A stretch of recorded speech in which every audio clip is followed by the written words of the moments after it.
वित्त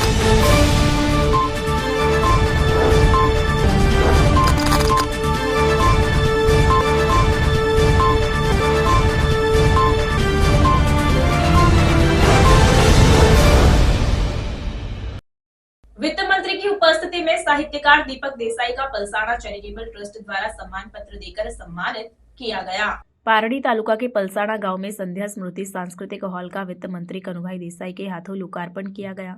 इस अवसर पर पारडी के तिघरा गांव के लेखक दीपक भाई देसाई ने वित्त मंत्री कनुभाई देसाई को उनके द्वारा लिखित पुस्तक युग पुरुष नरेंद्र मोदी जी भेंट की। इस पुस्तक में कनुभाई द्वारा किए गए विकास कार्यों का उल्लेख किया गया। जो संध्या स्मृति हॉल बनाया गया है वह साहित्यकार संध्या कोलक की नातिन है और उनकी पुस्तक यादों के गुब्बारे में कवि कोलक का उल्लेख किया गया है। दीपक देसाई ने बताया कि मेरी पुस्तक के पहले संस्करण की सारी आय समाज उपयोगी कार्यों में दी गई है। साथ ही दीपक देसाई का पलसाना के आर.के. देसाई परिवार द्वारा भी सम्मान किया गया। इसके अलावा पलसाना चैरिटेबल ट्रस्ट द्वारा उनका सम्मान किया गया। खुशी की बात यह है कि उनका सम्मान वित्त मंत्री कनुभाई देसाई की उपस्थिति में किया गया। इसके लिए अध्यक्ष हर्षद भाई देसाई का आभार व्यक्त किया गया। दीपक भाई ने बताया कि पलसाना गांव मेरा ससुराल भी है और मेरा सम्मान हुआ, इसके लिए सभी का बहुत आभार व्यक्त किया। साथ ही मेरी पुस्तक यादों के गुब्बारे की कविता गंगाजी धाम को पलसाना गंगाजी मंदिर के संचालक द्वारा मंदिर में रखने का निर्णय लिया गया है। ये मेरे लिए बहुत गर्व की बात है क्योंकि अब तक मुझे 16 पुरस्कार मिल चुके हैं, लेकिन यह ईश्वर का पुरस्कार है और ये मेरे लिए सबसे बड़ा पुरस्कार है। इसलिए मैं पलसाना गांव के ट्रस्ट का बहुत आभारी हूँ।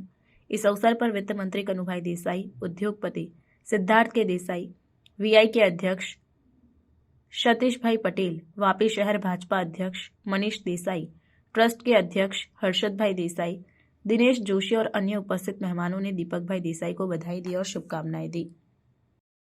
आज रोज पलसाણા ગામ તાલુકા પારડી ખાતે સંધ્યા સ્મૃતિ સાંસ્કૃતિક હોલનું લોકાર્પણ ટ્રસ્ટના પ્રમુખ શ્રી હર્ષદભાઈ મોહનલાલ દેસાઈ, મંત્રી વિમલ જોશી, ઉપપ્રમુખ શ્રી દિવ્યેશ જોશી તરફથી આયોજન કરવામાં આવ્યું હતું।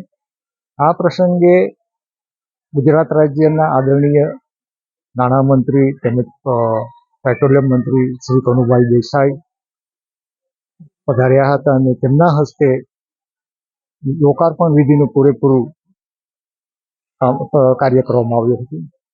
એ મારું પુસ્તક યુગ પુરુષ નરેન્દ્ર મોદીને મેં શ્રી કનુભાઈને ભેટ સ્વરૂપ અર્પણ કરી હતી અને આ પુસ્તકમાં મેં કનુભાઈએ કરેલા વિકાસના કાર્યોનો પણ ઉલ્લેખ કરેલો છે અને એ બાબતે એમને મેં વાકેફ કર્યા છે।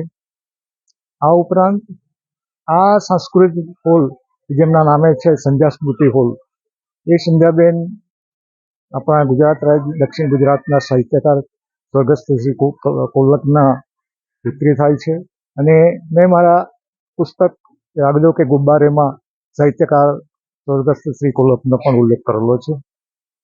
આ ઉપરાંત મારા પુસ્તક યાદો કે ગુબ્બારે ના પ્રથમ સંસ્કરણની તમામ આવક મેં સમાજ ઉપયોગી કાર્યો માટે આપ્યા છે અને આજ રોજે પણ મારા પુસ્તક યાદો કે ગુબ્બારેના આવકમાંથી મેં એક રકમ આ સાંસ્કૃતિક હોલને અર્પણ કરી છે અને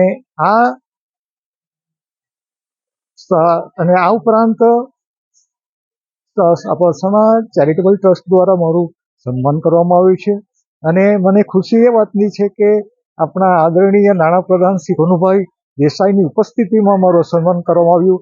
એ મારા માટે વિશેષ ગૌરવ અને આનંદની લાગણી છે અને આ માટે હર્ષદભાઈ દેસાઈ અગાઉ પણ મારું સન્માન કરી ચૂક્યા છે એટલે હર્ષદભાઈનો તો ઉપકાર માનું એટલો ઓછો છું, આભાર માનું એટલો ઓછો છું અને હર્ષદભાઈને તો તમને ખબર જ છે કે ઘણી બધી સંસ્થાઓ બેંકો સાથે જોડાયેલા છે આગળ અને આ માટે આ સન્માન માટે હું પલસાણા ગામ કે જે મારું સસુર પક્ષ મારું સાસરનું ગામ છે એટલે આ મારા માટે ખૂબ જ માનની સન્માનની લાગણી છે કે મારું સાસરામાં આજે સન્માન થયું।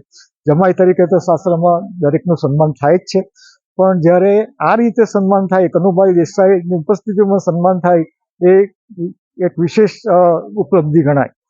આ ઉપરાંત સૌથી વિશેષ મારું યાદ છે કે ગુબ્બારાનું એક કાવ્ય ગંગાજી ધામ કે જે આ આપણા ગંગાજી પલસાણા ગામે આવેલા ગંગાજી ધામ માટે છે, એ કાવ્યને પલસાણા ગામના શ્રી હર્ષદભાઈ દેસાઈ અને મંદિરના સંચાલકો દ્વારા એને મંદિરમાં મૂકવાનો નિર્ણય લેવામાં આવ્યો છે. એ મારા માટે ખૂબ જ વિશેષ આનંદની, કારણ કે મને ઘણા પુરસ્કાર મળ્યા છે, પણ આ ઈશ્વરનો પુરસ્કાર છે કે આજે મારું કાવ્ય ગંગાજી જેવા પ્રસિદ્ધ મંદિરમાં મૂકવામાં આવશે. એ જાણી મને ખૂબ જ આનંદ થયો અને આ મારા માટે મોટામાં મોટો પુરસ્કાર છે. અત્યાર સુધીના જે પુરસ્કાર મળ્યા એમાં તો મોટામાં મોટો પુરસ્કાર આ છે.